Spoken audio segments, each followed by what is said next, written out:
atomic spectroscopy explained. So we have looked at emission spectra, right? We looked at them ourselves. Each wavelength, each of those lines, the different colored lines, corresponds to an electron transition between orbitals. When the atom absorbs energy, which those, like the hydrogen and mercury lamps, the energy was coming from the electricity that was going through them. The atom absorbs energy, an electron is excited to a higher energy orbital, but that's unstable. And then the electron relaxes and goes to a lower energy orbital. It does not have to go directly to the one that it started at. It could go to any of the lower ones. And when we have that relaxation, then one photon of light is released for each electron that drops to a lower energy level. So here's a picture. So electron, perhaps in hydrogen, is in the principal quantum number 1, first energy level, the lowest energy level. It absorbs energy, gets excited to n equals 3.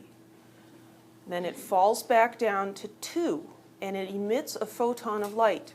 There is a particular energy difference between these principal levels. They're quantized. There's only certain levels. And so the energy of the photon that's given off is equal to the difference in energy between these two levels. The energy of the photon is related to the wavelength of the light.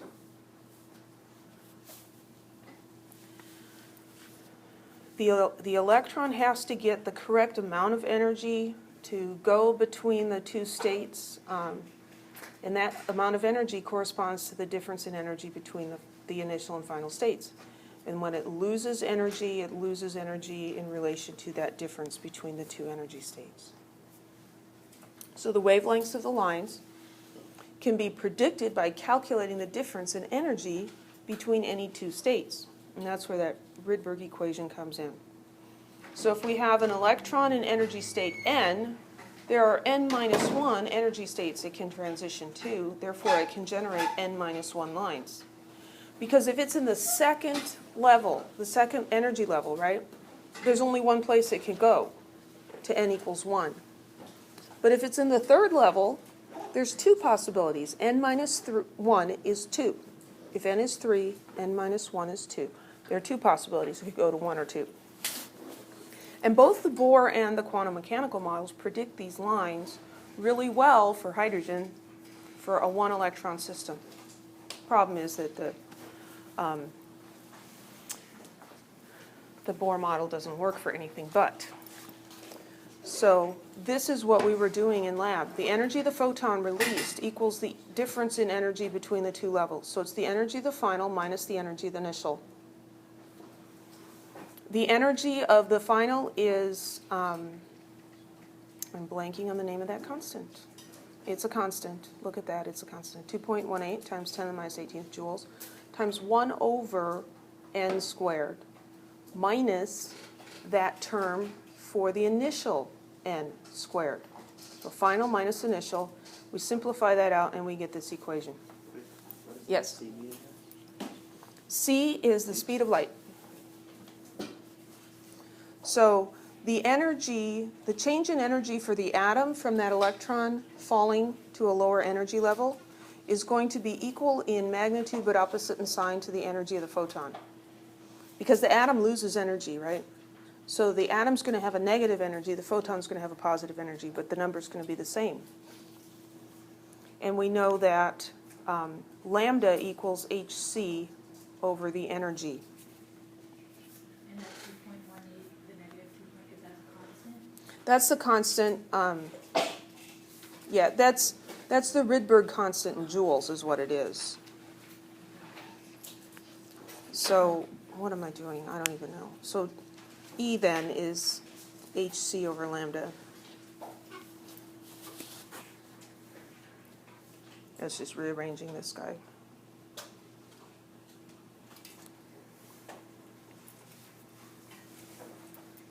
So if we look at hydrogen, these are the different energy transitions. If we give it so much energy that the electron actually leaves, that's ionization. Actually gets kicked out. So that would be an n equals infinity. And then coming down from 5, 4, 3, or 2, going all the way down to 1, this gives us ultraviolet wavelengths. You can't see those with your eyes. These are the ones we saw. The 5 to 2, 4 to 2, and 3 to 2. And then there's also a couple of infrared lines, but we can't see those either because they're not visible. So we can't see the ultraviolet.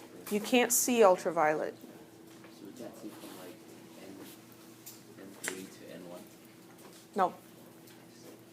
No. Can't do it. We can detect it with other things, but not with our eyes. So calculate the wavelength of the light absorbed when an electron in a hydrogen atom makes a transition from an orbital in which n equals 2 to an orbital in which n equals 7. So which of these is the initial n?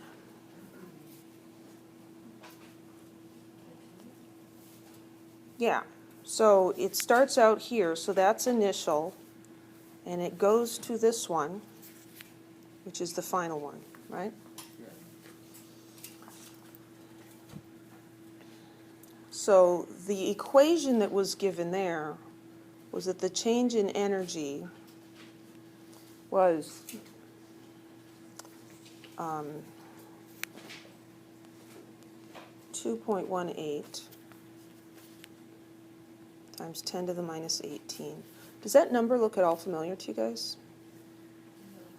No.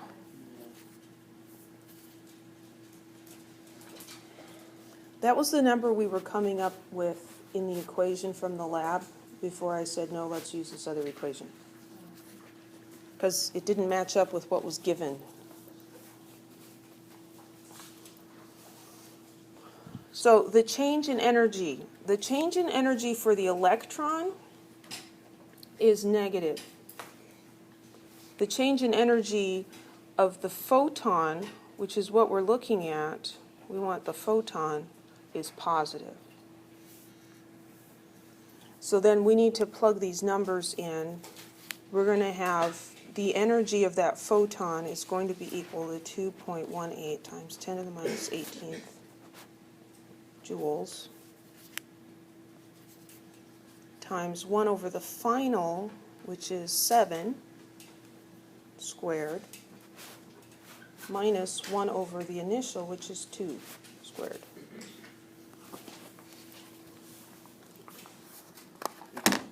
Find the same wavelength using the Rydberg constant.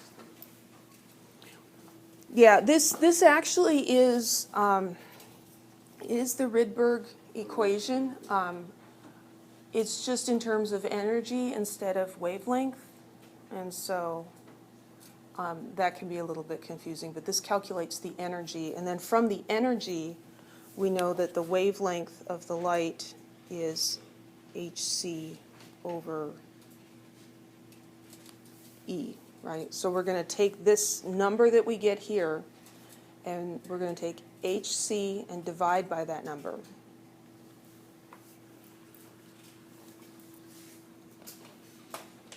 So we don't have to use that constant when finding wavelengths. We could just do this process. You could do it either way. I think using the 1 over lambda equals, what was it, 1.06 or something times 10 to the 7th per meters, right? I think that's easier, but this is the equation we're looking at right now. So then, this can be challenging on your calculators.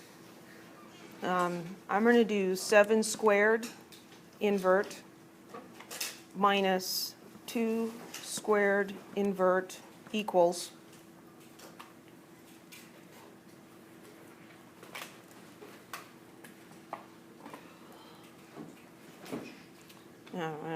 something's wrong, but that's okay. Times 2.18 EE 18, change sign. Yeah, negative 18. So I'm coming up with energy being negative, but that's wrong for the wavelength. I mean, for the light. Joules.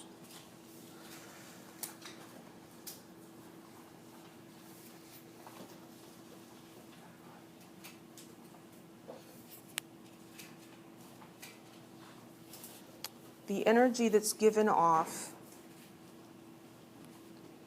the energy of the photon has to be positive.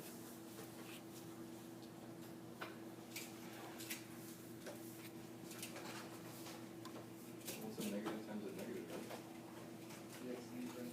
Well, yeah, I had just taken this negative out and I shouldn't have.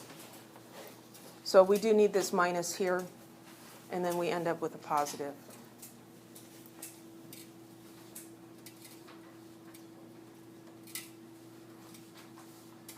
Because this, oh, I see, this is what messed me up. I was thinking emission, and this is absorption.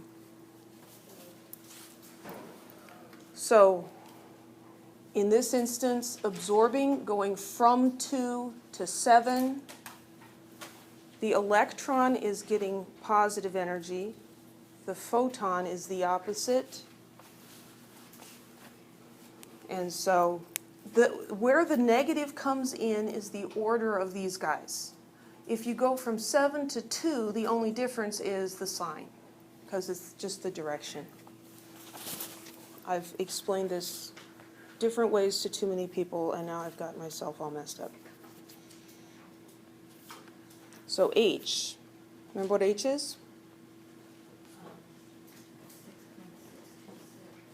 6.626. Times 10 to the minus 34, right? And I think that was joule seconds. And the speed of light is 3.00 times 10 to the 8th. It's a 10. Meters per second.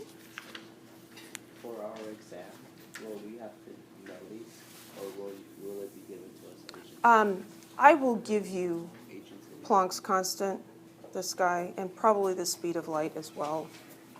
And then we're going to take this E that I just calculated and divide by that. Is that joules times seconds? Yes, it is. Times 10 to the minus 19th joules. What happens is the joules cancel and the seconds cancel, and we're left with meters, which is a unit of length, and wavelength is a length. Funny. 6.626 EE 34 negative times 3 times 10 to the 8th divided by 5.005 times 10 to the minus 19, and we get 3.97 times 10 to the minus 7 meters. Any questions?